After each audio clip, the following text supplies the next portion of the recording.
నమస్కారం. నిన్నంతా ఒకటే డిస్కషన్. సింగర్ ప్రవస్తి, పాడతా తీయగా జడ్జెస్, జ్ఞాపిక ప్రొడక్షన్స్, ఈటీవీ సంస్థ, పాడతా తీయగా రకరకాల ఛానల్స్లో రకరకాల వార్తలు ప్రసరించారు.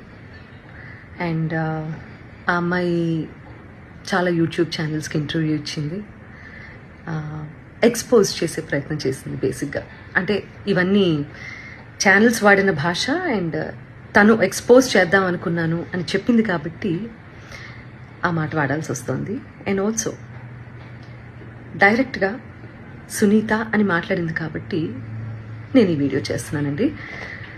ఫస్ట్ ఆఫ్ ఆల్ ప్రవస్తి, చిన్నప్పటి నుంచి నేను బాలుగారు, జానక్ గారు, చిత్రమ్మ అందరూ ఒళ్ళో కూర్చోబెట్టుకున్నట్టే నేను కూడా నేను ఒళ్ళో కూర్చోబెట్టుకుని ముద్దు చేశానమ్మా.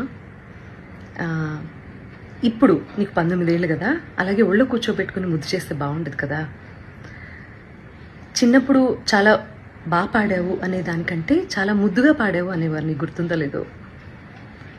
ముద్దుగా ఉండేదానివి, ముద్దుగా పాడేదానివి, చాలా బాగా పాడేదానివి. చిన్నప్పుడు పాడినట్టు 19 ఏళ్ళకు కూడా కన్సిస్టెన్సీ మెయింటైన్ చేసి ఉంటే సంతోషించే వాళ్ళల్లో మొట్టమొదటి వ్యక్తి నేనే అవుతాను. ఎందుకంటే మా ప్రవస్తి, మా శ్రీలలిత, మా ప్రణతి, మా గాయత్రి అని మేమే ఎక్కువ చెప్పుకొని మురిసిపోయే పిచ్చివాళ్ళం మేము. ఎందుకంటే ఎవరు బాగా పాడితే ఆ పాటలో కరిగిపోయి కన్నీళ్ల పర్యంతం అయిపోయి ఏడ్చేసిన సందర్భాలు, ఏడ్చేసిన ఎపిసోడ్స్ చాలా ఉన్నాయి. అవి నువ్వు చూడలేదేమో, అవి మిస్ అయ్యావు అనుకుంటా. అలాంటి ప్రవస్తి ఈరోజు ఇంత పెద్దదైపోయి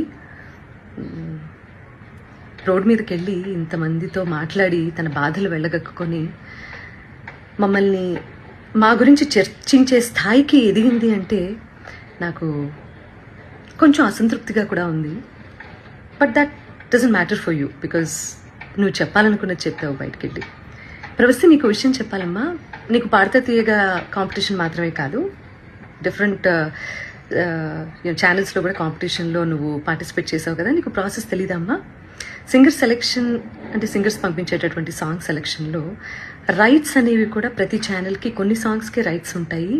వాటిల్లోంచి కూడా సెలెక్ట్ చేయాలి అన్న ప్రాసెస్ నీకు తెలుసో లేదో నాకు తెలియదు, కానీ ఆడియన్స్ అందరికీ మాత్రం చెప్తే అన్ని విషయాలు చెప్పు.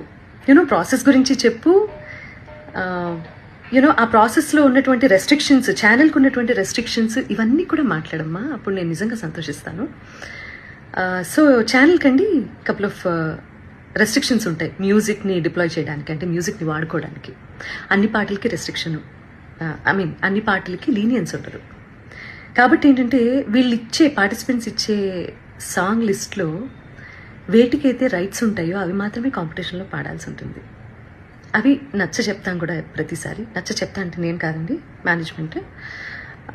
తర్వాత ఎన్నిసార్లు రిపీట్ అయింది అంతకుముందు కాంపిటీషన్లో ఆ పాట అనేది కూడా చూస్తారండి యాజమాన్యము. ఇదంతా కూడా మీకు తర్వాత జ్ఞాపిక వాళ్ళు ఎక్స్ప్లెయిన్ చేస్తారు ఈ ప్రాసెస్ ఎలా సాగుతుంది అనేది. సో నేను ఏ పాట ఇచ్చినా వాళ్ళు వద్దంటున్నారు, నేను ఏ పాట ఇచ్చినా వాళ్ళు వద్దంటున్నారు అని మాత్రమే ఎక్కువసార్లు ప్రొజెక్ట్ చేసింది తను. రీజన్ ఇది అని మీకు తెలియదు కదా, అందుకని చెప్తున్నాను. సో నేను కొరకొరా చూశాను అని చెప్పి అంటున్నావు కదా నాన్న. సో నేను కొరకరా నిన్ను ఎందుకు చూస్తానో, ఎందుకు చూడాల్సిన అవసరం ఏమిటో నాకు అర్థం కాలేదు. అక్కడ ఉన్నటువంటి నేను, కీరవాణి గారు, చంద్రబోస్ గారు నిన్నే ఎందుకు టార్గెట్ చేశామనే విషయం నాకు ఇప్పటికీ ఆలోచించటానికి కూడా నాకు అసలు కనీసం ఆ థాట్ కూడా రావటం లేదు. బేసిక్గా నేను నిన్ను కొరకొర ఎందుకు చూసానో మరి నాకు అర్థం కాలేదు. నువ్వు మర్చిపోయావు అనుకుంటా. నేను నీకు కొన్ని విషయాలు గుర్తు చేస్తాను. ఏంటంటే అమ్మా,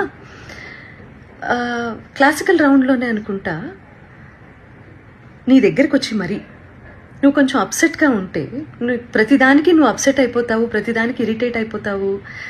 నీ వాయిస్ అలాంటిది. కొంతమంది ఇమోషన్స్ కంట్రోల్ చేసుకోగలుగుతారు, కొంతమంది కంట్రోల్ చేసుకోలేరు. నేను అమ్మ స్థానంలో ఉన్నాను కాబట్టి నేను అర్థం చేసుకోగలుగుతాను. నీ దగ్గరికి వచ్చి మరి మిగతా పార్టిసిపెంట్స్ సాక్ష్యంగా ఉన్నారు తల్లి. ఈ రోజుల్లో ఏంటంటే నువ్వు నా మీద ఇన్ని ఎలిగేషన్స్ వేసావు, ప్రూవ్ చేసుకోవాల్సిన అవసరం కూడా నాకు ఉంది కదా, unfortunately are fortunately, what ever it may be. So వాళ్ళందరి మధ్యలో నీకే చెప్పాను వచ్చి, ప్రవస్తి క్లిక్ నడుస్తున్నప్పుడు నువ్వు దాన్ని బేస్ చేసుకొని పాడుతున్నావు. మృదంగం అటు ఇటు అయినా కూడా నువ్వు అప్సెట్ అవ్వాల్సిన అవసరం లేదమ్మా. నువ్వు ఎలా పాడావనేది నాకు తెలుసు, మా అందరికీ అర్థమైంది. అక్కడ కొంచెం మృదంగం నేనేదో ఇబ్బంది పెట్టినట్లుంది అని నేను నీ దగ్గరకు వచ్చి మాట్లాడాను. అది నువ్వు మర్చిపోయావేమో కానీ నీ మిగతా పార్టిసిపెంట్స్ అందరూ ఏంటో గుర్తుపెట్టుకున్నారు మరి. అండ్ ఇంకో విషయం, ఈ సిరీస్ సంబంధించి మాట్లాడుకుందాము. నువ్వు గాయత్రి ఫేవరెటిజం, శ్రీలలిత ఇంకోళ్ళు అని రకరకాల పేర్లు తీస్తున్నావు. నాకు అదేంటో అర్థం కావట్లేదు. కానీ వీళ్ళెవ్వరూ మ్యాంగో మ్యూజిక్లో పాడలేదమ్మా, నువ్వు తప్ప. నేను నిన్నే ఎందుకు పిలిచాను వీడియో చేయడానికి? నిహాల్ గారు నీ గురువు గారు అష్టలక్ష్మి స్తోత్రం చేసినప్పుడు నేను వెనకాల కోరస్ బ్యాచ్లో నువ్వు పాడావు, గుర్తుందా నీకు? రికార్డ్ చేసినప్పుడు వీడియో షూట్ చేసే టైంలో నేను ఒక్కదాన్నే షూట్ చేయొచ్చు తల్లి. నువ్వు బాడీ షేమింగ్ అని మాట్లాడుతున్నావు కదా, నేను వేరే ఎవరినో నలుగురిని నా వెనకాల కూర్చోపెట్టుకుని చేయొచ్చమ్మా. నేను పర్టికులర్గా పిలిచాను ఇంటికి. పాపం ఒంటరిగా నువ్వు మీ అమ్మగారు వెళ్తారు, అయ్యో లేదు అలా కాదు అని చెప్పి మా వాళ్ళు ఏదో ఏర్పాట్లు చేసి దగ్గరుండి పంపించారు నీకు. ఇవన్నీ మర్చిపోతే ఎలా తల్లి నువ్వు? తప్పు కదా. కీరవాణి గారు పెళ్లి గురించి, అందులో కచేరీ గురించి మాట్లాడారు అని చెప్పి నువ్వు ఒక రెవల్యూషనరీ స్టేట్మెంట్స్ ఏవో పాస్ చేసావు కదా. పెళ్ళిళ్ళలో నేను కూడా పాడతాను, ఓకే? మొన్న రీసెంట్గా ఈరోజు ఇండియాలోనే టాప్ మోస్ట్ మ్యూజిక్ డైరెక్టర్ అయిన అనిరుద్ధ్ కూడా పెళ్లిలో పాడారమ్మా.